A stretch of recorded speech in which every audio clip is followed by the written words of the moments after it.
नमस्कार दोस्तों, आज मैं आपको सुनाऊंगा परिवार और माँ, तीन भाई एक बहन की कहानी। एक गांव में एक सुखी परिवार रहता था। उस परिवार में तीन भाई और एक बहन थी। उनके माँ बाप उन चारों से बेहद प्यार करते थे, मगर बीच वाले बेटे से थोड़ा परेशान थे, क्योंकि बड़ा बेटा पढ़ लिख कर डॉक्टर बन गया और छोटा बेटा भी पढ़ लिख कर इंजीनियर बन गया था। मगर उनका बीच वाला बेटा बिल्कुल गंवार और आवारा ही बनकर रह गया।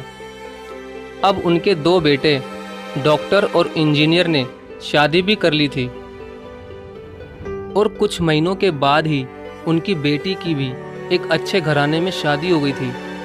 मगर बीच वाला बेटा अभी भी कुंवारा ही था, क्योंकि वो बिल्कुल अनपढ़ था और कहीं पर मजदूरी का छोटा सा काम करता था। इसलिए उसे शादी के लिए कोई भी लड़की नहीं मिल रही थी और उसके माँ बाप उससे बहुत परेशान हो चुके थे। अब जब भी उसकी बहन अपने मायके आती तो पहले वो अपने डॉक्टर और इंजीनियर भाइयों से मिलती थी, मगर बीच वाले भाई से वो बहुत कम मिलती थी, क्योंकि वो उसे ज़्यादा पैसे नहीं दे पाता था। लेकिन फिर भी वो अपनी बहन से बहुत प्यार करता था। अब उनके पिताजी की बीच वाले बेटे की शादी किए बिना ही मृत्यु हो गई। उनकी माँ ने सोचा कहीं अब किसी के मुंह से बंटवारे की बात ना निकले, इसलिए अपने ही गांव की एक सीधी सादी लड़की से अपने गंवार लड़के की शादी करवा दी। शादी होते ही ना जाने क्या हुआ।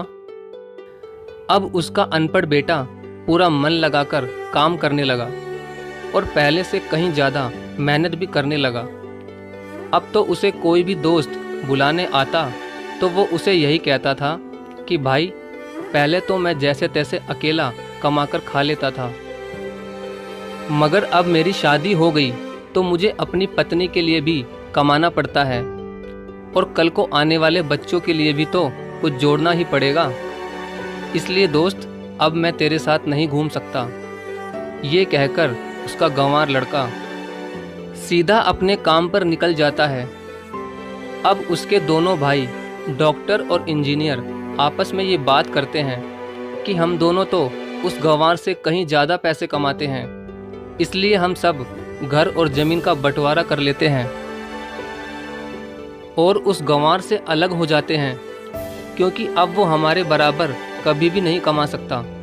इसलिए उन दोनों भाइयों ने अपनी माँ के लाख मना करने के बावजूद भी बंटवारे की तारीख तय कर दी और उन्होंने अपनी बहन को भी बुलवा लिया और अपने गंवार भाई से भी कह दिया कि आज तुम अपने काम पर मत जाना, क्योंकि हम सब आज घर और ज़मीन का बंटवारा करेंगे। उसी वक्त उसकी बहन भी आ जाती है। तभी उसका गंवार भाई कहता है कि तुम लोग बंटवारा कर लो, मुझे जो भी देना हो दे देना, मैं शाम को आकर अंगूठा लगा दूंगा। तभी उसकी बहन कहती है, अरे बेवकूफ़, तू तो अनपढ़ ही रहेगा, जमीन का हिस्सा तो आमने सामने बैठकर ही होता है। तभी उसके दोनों भाई भी बीच वाले गंवार भाई को उल्टा सीधा कहते हैं। तब उसकी माँ भी उसे कहती है कि बेटा, आज तू काम पर मत जा, बंटवारा तेरे सामने ही होगा तो ही अच्छा है। उसी वक्त वकील भी आ जाता है।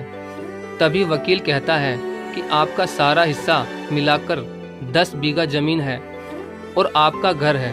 अब ये बताओ कि किसको कितना हिस्सा देना है, मैं उसी हिसाब से बंटवारे के कागज़ बना दूंगा। उसी वक्त उनका गंवार भाई कहता है कि वकील साहब, 5-5 बीघा मेरे दोनों भाइयों के नाम लिख दो और ये जो हमारा मकान है ये मेरी प्यारी बहन के नाम कर दो। तभी उनके दोनों भाई और बहन पूछते हैं कि और तू हिस्से में क्या लेगा। तभी उनका गंवार भाई कहता है कि मेरे हिस्से में मेरी प्यारी माँ है ना। और तभी वो अपनी पत्नी की तरफ मुस्कुराते हुए कहता है कि क्यों मेरी प्यारी पत्नी, क्या मैंने गलत कहा क्या। उस गंवार की पत्नी अपनी सास से लिपटकर कहती है कि माँ से बड़ी वसीयत क्या होगी मेरे लिए। और उसी वक्त उसका गंवार पति भी अपनी माँ से लिपट जाता है। गंवार बेटे बहू के इसी प्यार ने जमीन जायदाद के बंटवारे को एक सन्नाटे में बदल दिया। तभी बहन अपने गंवार भाई के गले लगकर रोते हुए कहती है कि माफ़ कर दो भैया, मैं आपको समझ नहीं सकी। तभी उसका भाई कहता है कि मेरी प्यारी बहन, इस घर में जितना अधिकार हमारा है उतना ही अधिकार तेरा भी है। और रही बात बंटवारे की, तो बंटवारा नहीं करने से हमारा जीवन रुक तो नहीं जाएगा। क्यों करते हैं हम बंटवारा? क्या हम एक साथ मिलकर नहीं रह सकते, जैसे हम बचपन में मिलकर रहते थे? एक साथ मिलकर रहने को ही तो कहते हैं एक अच्छा परिवार, और उस अच्छे परिवार को संभालती है एक माँ। तभी उसके दोनों भाई भी बहुत शर्मिंदा होते हैं और वो बंटवारे के सभी कागज फाड़कर फेंक देते हैं। और उस दिन के बाद से ही उनका पूरा परिवार खुशी खुशी एक साथ ही रहने लगा।